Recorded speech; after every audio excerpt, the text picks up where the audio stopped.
Ladies and gentlemen, it gives me great pleasure to introduce your after-lunch speaker. Dr. George Gunn is the Chief Executive of Novartis Animal Health and the Executive responsible for Consumer Health, a large division of Novartis based in Basel in Switzerland. Dr. Gunn is a graduate of the University of Edinburgh. He came here in 1968 and graduated with his Bachelor of Veterinary Medicine and Surgery in 1973. He earned a diploma in veterinary state medicine in 1978 and then worked as a vet in different parts of the UK until he joined industry. His career then followed a pattern of moving to different places. Spent some time in the USA when he joined Novartis in 2003 as the head of animal health in North America. His talent and energy for getting things done was clearly being rewarded with ever more senior positions within this company, becoming head of the consumer health division of the company as well as the animal health business worldwide until 2011, where he continues as the head of animal health, but has now taken up a major role as the head of corporate responsibility for the company and a member of its executive committee. The university recognized his considerable achievements and contributions to animal health with an honorary doctorate in 2008, and he was appointed a regent of this university in 2013 in recognition of the contribution he has made to the university in recent years. Dr. Gunn was chair of the Dick Vet Development Board and helped raise some of the philanthropic money that has supported the public money in creating this wonderful group of facilities and campus at Easter Bush. Now, we think of Edinburgh University as big and as international in university terms, but just looking at Novartis' annual report, it really is big. We're talking about worldwide sales of, as far as I think I got the noughts right, $56 billion, 35% in Europe, and alone as a company spends some $34 million a year on R&D. Corporate responsibility is an interesting strand to Dr. Gunn's career. It's a division of the company that provides access to healthcare for some 100 million of the world's poorest people through programs at WHO and other partners, as well as the internal business of monitoring key good practice business indicators within the company. So Dr. Gunn, with that varied interest but strong connection with Edinburgh, we look forward to your address.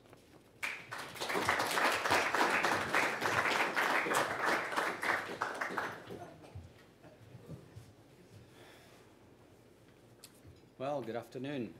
I hope you all enjoyed this morning. I certainly did.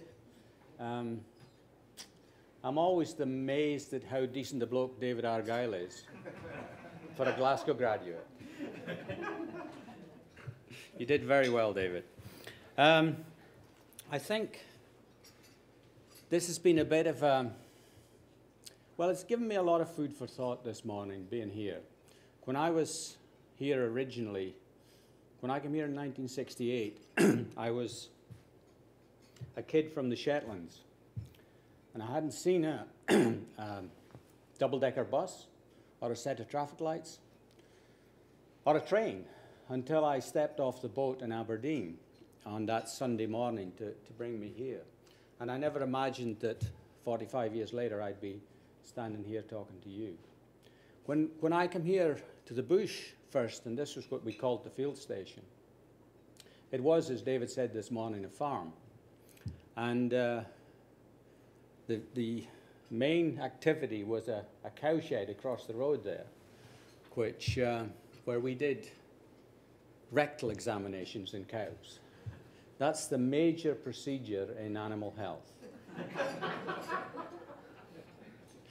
And you put on a big glove, and you go in as far as you can go. And that's how you spend your life.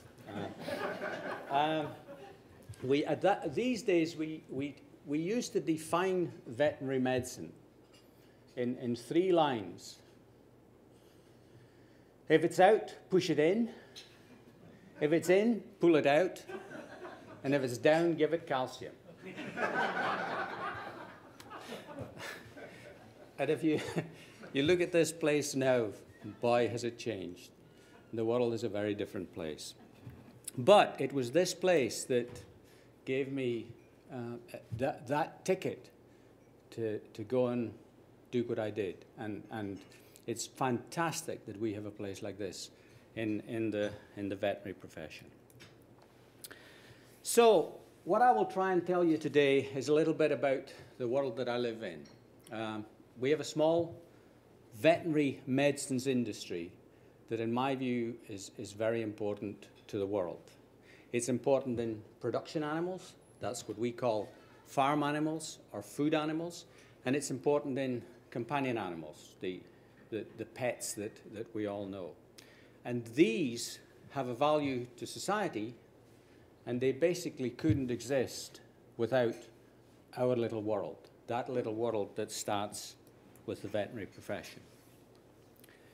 The customers that we have as an animal medicines organization, the prime customer is the veterinarian. But on either side is the livestock producer and the pet owner. And they're the ones that we really get the satisfaction from solving their problems. We have a variety of species, and that's very different from human medicine, where there's basically one species. And the challenge is that these species are all different. What works in a cat doesn't necessarily work in a cow, and vice versa. So you tend to have different pathways, different metabolic, different ways of metabolizing these drugs that we're using in these animals. And so we have a lot of work to do to get these products on the market. The time to develop a new product gets longer and longer. At the current time the current time for developing a food animal product is 9.4 years, and the current time for developing a companion animal product is 6.4 years. Now that's from the time that you get some activity in the molecule. And that's a long time. And if you're dealing with a whole load of chemicals and that you're trying to find activity from, there's a period prior to that, which is not measured in that. And then, of course, there are the costs. Well, for farm animal medicines, because we eat animals, we have to have what's known as a withdrawal period. And that's the time between the treatment to the time that the animal can be consumed. And the cost of producing that data, which is entirely essential data, is high. So the approximate cost for producing a food animal product is 39 million, and for a companion animal product is 22 million. Vaccines are less because it's much quicker. Now, that does not take into account the massive attrition rate that we get. I always say that our R&D guys, for 90% of the time, they're working on stuff that will never reach the market. And that's how it is. So if you take the total attrition rate into account, these costs are much, much higher. The industry is small. In our terms, it's a $22 billion industry. So that is the amount of veterinary drugs that are sold by manufacturing companies to veterinarians. That is the point of measurement. And if you compare that to other industries, tourism, and I don't think there's many tourists here with this weather, but tourism is the biggest industry at $6.3 trillion. Then the food market is $4.2 trillion. And I would go on to make the point that that food market, a substantial part of that is animals. And we play a very big part in that food market. The automotive industry is 1.7 trillion. Human pharma is nearly $1 trillion. It's over 900 billion now. And our animal world is 100 billion, but the part that we operate in is that little chunk at the bottom, which is the animal medicines world, and that's the 22 billion. So relatively small. It's made up of a number of product categories. The one at the top is still known as medicinal feed additives. That's the one where we, in the past, would feed antibiotics to animals, sometimes to help growth promotion. That wasn't a practice that was very popular, and there's not much of that going on at the present time. Vaccines is a very big part of the industry, over 25%. Very different from human medicine, where it's about 3%. And that's another part of our industry. A lot of what we do is for prevention. Anti-infectives, which is the injectable antibiotics, a big part. Parasiticides, the biggest chunk, and then there's other areas. And then you can see the species. Cattle, the biggest single species. Then you go down to pigs and then poultry. And then you come to the companion animal part. The companion animal part is now is now over 40%. And of course, dogs is the biggest part of that. The market itself, still dominated by Western Europe and North America, but it's the newer areas of the world where the expansion will be in the future. China, for example, there's 1 billion pigs in China. Now there's a lot of dogs in China. And it's amazing how that market is going to grow in the next 20 years.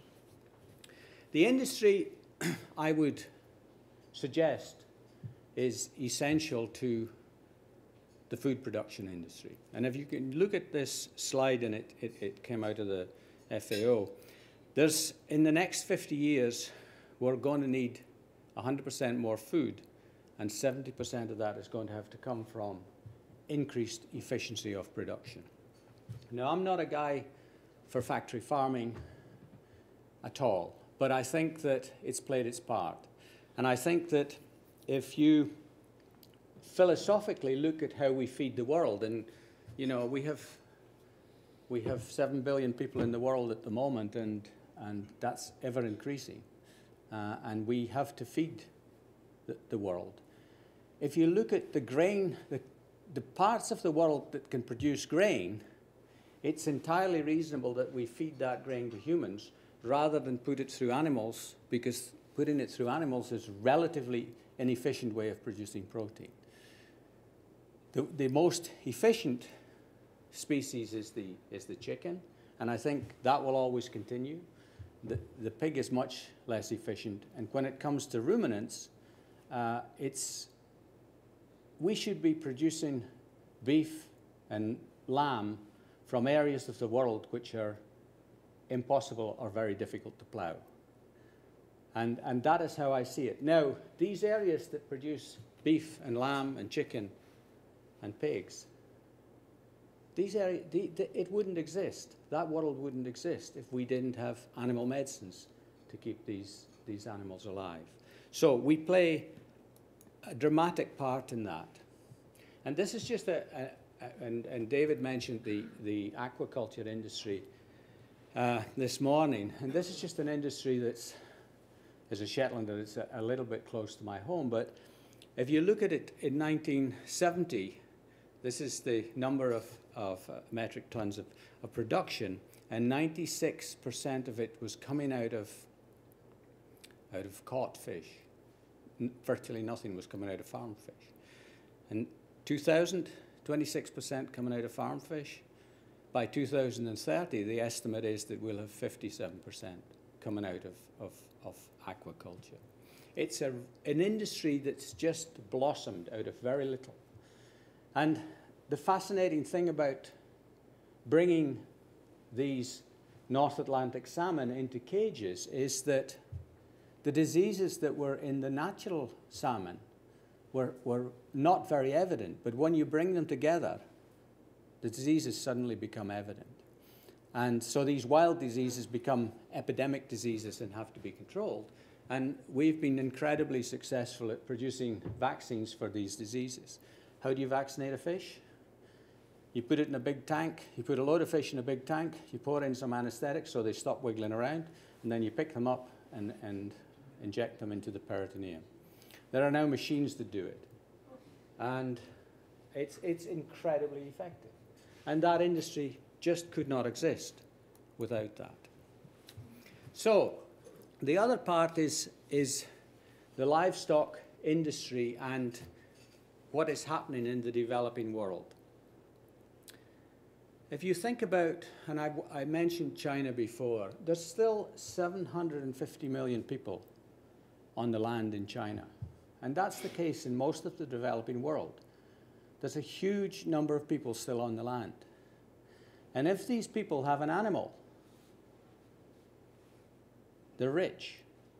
If they don't have an animal, they're poor. If they have an animal that they can slaughter, then they can feed their family. If they have a horse or a yak or whatever, or an ox that they can use as a work animal, then they can plow their land. And if that animal dies, it's a complete disaster for these individuals, for these families. And so the part that we would play in that, in helping keep these animals alive, is frankly unmeasurable, I think. The other parts, of course, is the human health aspect, and David has talked about that this morning, and I totally agree. We have to be part of that debate. The companion animal side is very different. The traditional way that medicines were evolved for companion animals was using human medicines. That changed in the 70s when we started getting specific medicines for animals. And then during the 90s, that increased dramatically. And then we had some very major products for use in companion animals. Things like fipronil for flea control. That became a $1 billion brand, which is quite amazing. And now we're in a very different situation where people are very willing to spend significant amounts of money on their pets. The way that it has evolved is quite interesting. In human medicine, we have a choice, and compliance is an issue. You get a medicine, you're supposed to take it for X days or X months or X weeks, and you feel better, so you stop taking it. The animal doesn't have that choice. We inflict that medicine on the animal. So we get an incredibly high compliance rate in the use of medicines in animals. And we also get a use of therapeutics to prevent disease.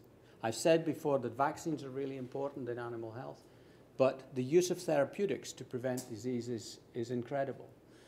In large animals, you rarely see gastroenteritis or parasitic gastroenteritis because the programs are such that therapeutics are used to prevent the disease. They're used at a specific time and a specific time interval that means that the disease never manifests itself. Our biggest product is a heartworm product. Now, heartworm is a worm that's transmitted by mosquitoes, and it's a tiny worm that gets into the heart of a dog. I personally have never seen a case of clinical heartworm. We don't have it in the UK, but I've worked abroad and I've never seen it. And the reason for that is that the way the medicines are used, it's basically prevented. So you use it monthly, and it simply cuts things out. 223 million dogs and 220 million cats living in the world. These are the ones that are cared for. There's a lot more that aren't cared for. 83 million households now own at least one pet in the US. Isn't that amazing? And that's how it is. There's data in the US in the last recession that basically says that people in the US stop spending on their kids before they stop spending on their dogs. That is quite dramatic, but the data says that. And this is these are market research terms at the top, but this is how the market has evolved. In my day, my father was a shepherd, we always had dogs, and they were dogs in the yard. They were out there, they didn't get much, they got a lot of attention in relation to food, in relation to disease management, very little. They might be vaccinated against distemper, but that was about it. Then you get to the next stage, which is pets in the house. And they get significantly more care, and I think a lot of you in the room would be completely aware of that denomination. But where it has evolved now is what they call pets on the bed. And that's the kind of dogs that David is treating in his oncology unit. It is just incredible what people are now willing to spend on these pets. But that is how it is. And then the value of pets. Well, I've tried to give you some flavor of the value of the food animals, but I do think there's a huge value in pets as well. We all know about dogs for the disabled, blind. All of that is very obvious. Police dogs, rescue dogs, fantastic job. But there's also data to show that pets are very important to humans. Elderly people who have pets visit physicians 16% less than those who don't. Fact. Heart surgery patients who shared their lives with animals lived for significantly longer than those who didn't. This is actual data that says that's how it is. So if you haven't got a dog, I suggest you go out and get one. And David will take care of it. So the relative value of pets and livestock to society, for me, is very clear. And I can go through it all, but for me, we have to feed the world. Livestock has to be part of that, and we, as a little animal health industry, play a significant part in that. And it's the same with companion animals. Companion animals are very important. So, a small but significant industry with a value to society. We play a crucial role in food production, and we're going to have to continue to do that if we're going to feed the world. We have a crucial role in the pet world, and through that, we have a value to society. I will stop there and be happy to either answer questions or divert them to David.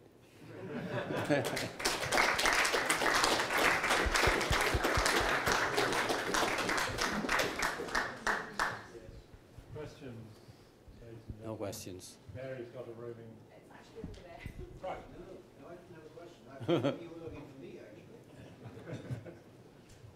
You want to come up and answer the TB question, Dave?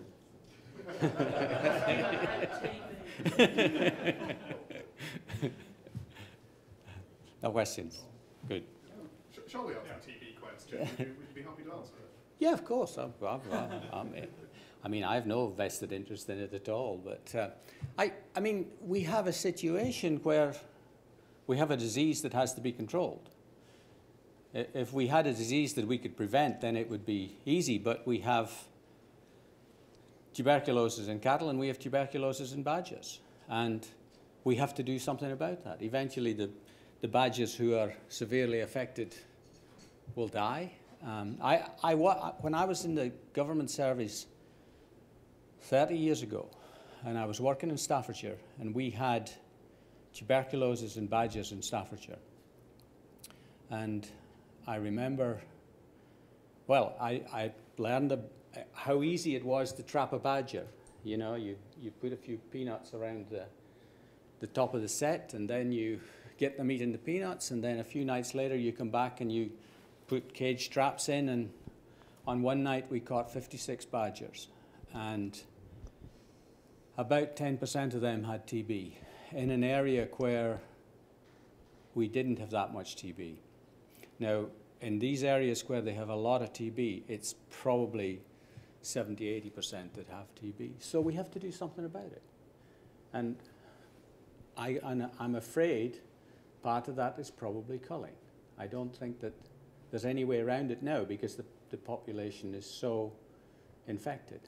We have to get back to a stage where we can have a population that doesn't have TB, and then we can prevent it in that population. And I think it's a tough choice, but the choice that I see is that.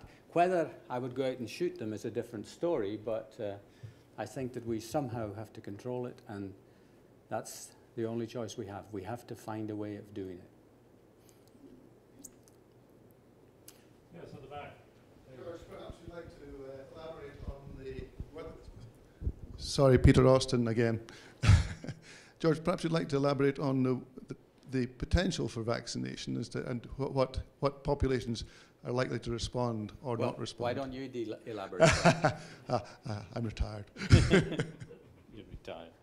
Well, I mean, the population that's impacted by it, there's no proof that the vaccine is dramatically effective, but there is a vaccine.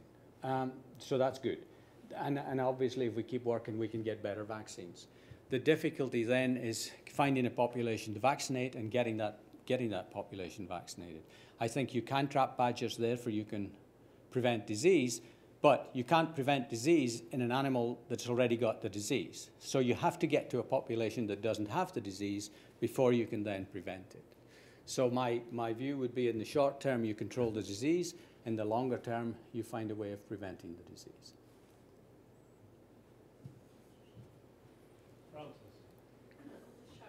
Thank you very much indeed for, thank you. Thank you very much indeed for that talk. I have to say it 3 times. My question is a rather different type of question. I loved your introduction in which you described moving from Shetland to Aberdeen to Edinburgh and so on.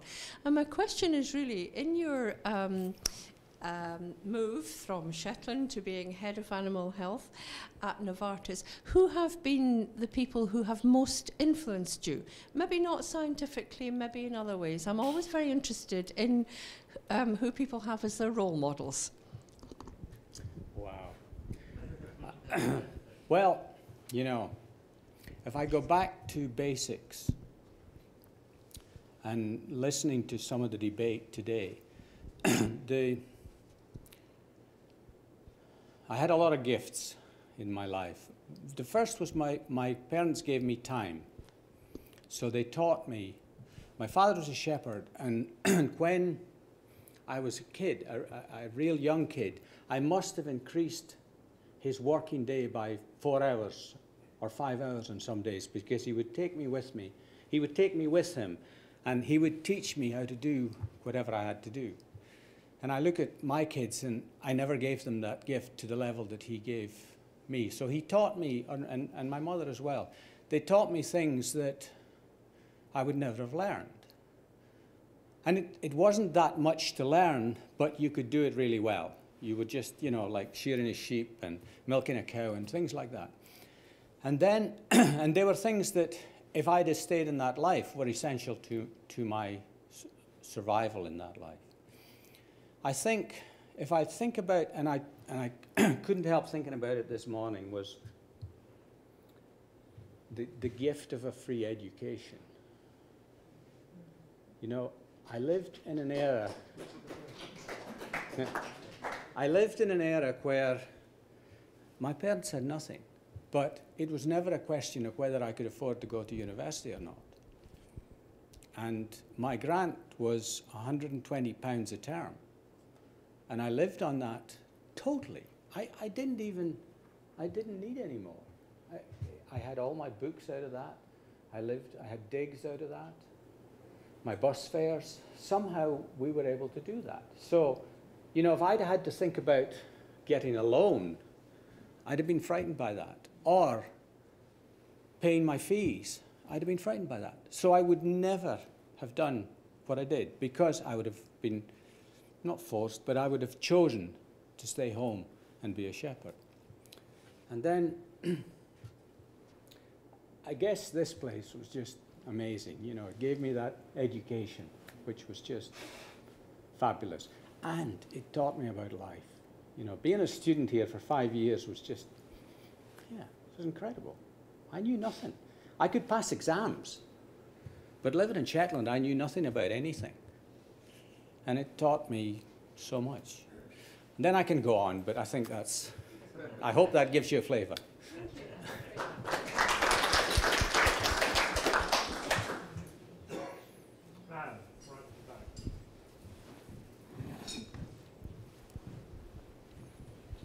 Thank you very much for a really interesting talk. I was wondering, are there things, sort of problems that you'd like to see solved that seem intractable at the moment? That that perhaps the world could do something about, apart from the TB one? Apart from TB and badgers. I think, you know, the biggest issue is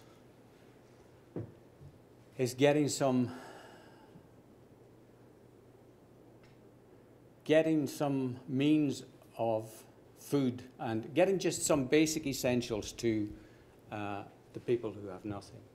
It's quite dramatic how little people have, and I look at, you know, we can criticize the health service as much as we want, the National Health Service, but, you know, it's still free at the point of delivery.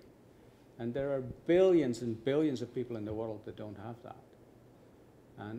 And there is no reason why we shouldn't have something reasonable. The developing world doesn't need the fancy high-priced medicines because most of the developing world doesn't even have the basic medicines. So I think the intractables for me are feeding these people and getting them some of the basic health care that they deserve.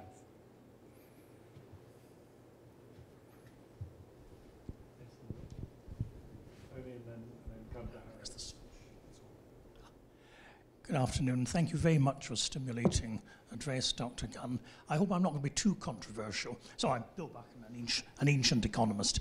We've had a lot, both this morning and in your talk, about small animal practice and medical provision for domestic pets, and how that's been the explosive area of growth in veterinary medicine and has had bearings on the sex ratio in the profession, for example.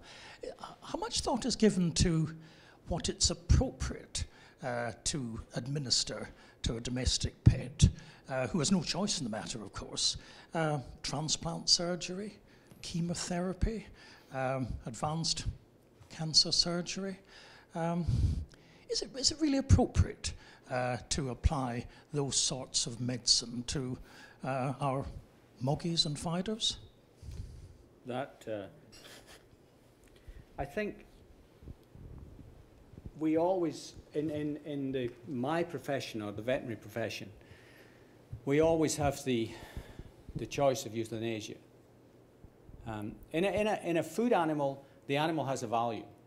It has a specific finite value. So there comes a point when it is absolutely uneconomic to treat. And that's often a very easy decision when you're a domestic livestock owner. But in terms of companion animals, it's a much more difficult decision. And for me, we still, as that profession, have the privilege of, if that is the right way to put it, of euthanizing that animal.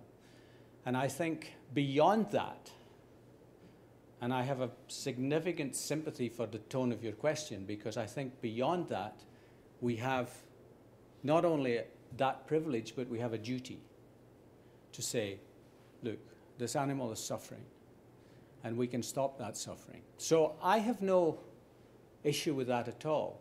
The sentimental dilemma is quite dramatic. When you get dog owners, and David would come across it far more than me, or horse owners or whatever, who just basically are in denial and really want to just go forward and spend whatever needs to be spent. And that's where I think we have that duty to come back and say, look, we can prolong this animal's life by X weeks or X days, But is that really what we should do given the quality of life? So I think that's still our duty, and that's how I would answer it. I hope that gives you a reasonable answer.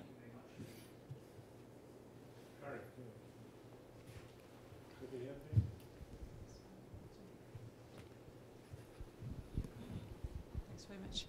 Thank you. I'm interested in your view of about what factors are involved in the increase in the numbers of companion animals and the increase in expenditure on companion animals.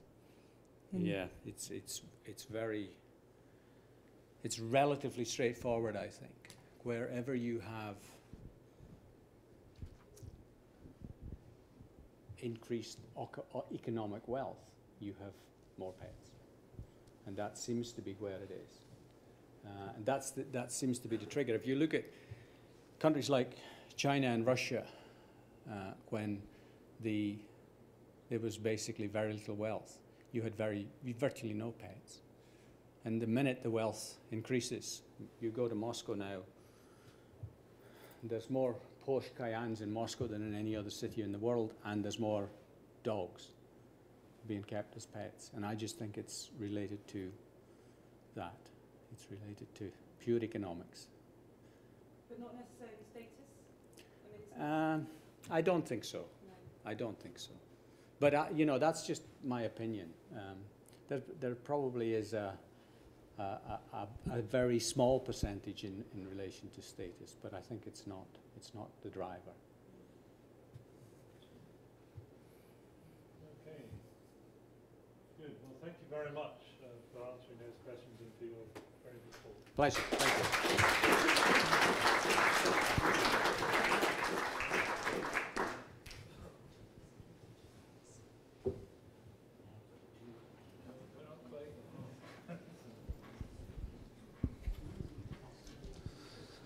George, thank you very much. It's a great joy to listen to an expert, isn't it? Really, really is. And also a great enthusiast. And that enthusiasm came across in what you were saying to us today. And of course, being Scots, very modest. And George has had a stellar career in the industry after graduating from this school in 1973, as Charles said. And of course was recognised with an honorary doctorate from this school in 2008. We think we're doing very well in this university. We know we're doing very well. We have 30,000 students, 11,000 staff, and an ever-increasing financial turnover of about £750 million. Novartis has 130,000 staff currently, and had a turnover last year about £40 billion. Yeah, you were thinking dollars, of course. It was $56 billion, about £40 million, with an income of about £10 billion. If you Google the little bit of Novartis, and George is only responsible for about 3,000 people, I think, now, and that came down from 18,000, you were telling me earlier. If you Google that little bit, you get more than 1 million hits on Novartis Animal Health on Google. So the activity in that area is enormous. I was interested in what you were saying about companion animals, and Rector, you can keep me right on this, but the Students' Union recently fronted a very important initiative of using domestic animals to relieve exam stress. And this worked extremely well. And I mentioned it to my daughter, who had spent some time studying in Canada, and she said, "Oh, that's perfectly normal. We do that all the time, but only with puppies, because they help the stress." David talked this morning about the strong linkages between human and animal health and referred to One Health.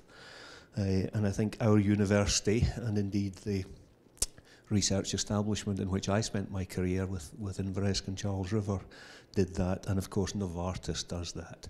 That there are no barriers, there are no artificial barriers between animal health and human medicine, and not only in animal and human models, but also diseases crossing between species, and particularly, as you referred, George, to food safety. So, George, for all your work and for that of your teams, and particularly for your address to us today, we are very grateful and thank you very much.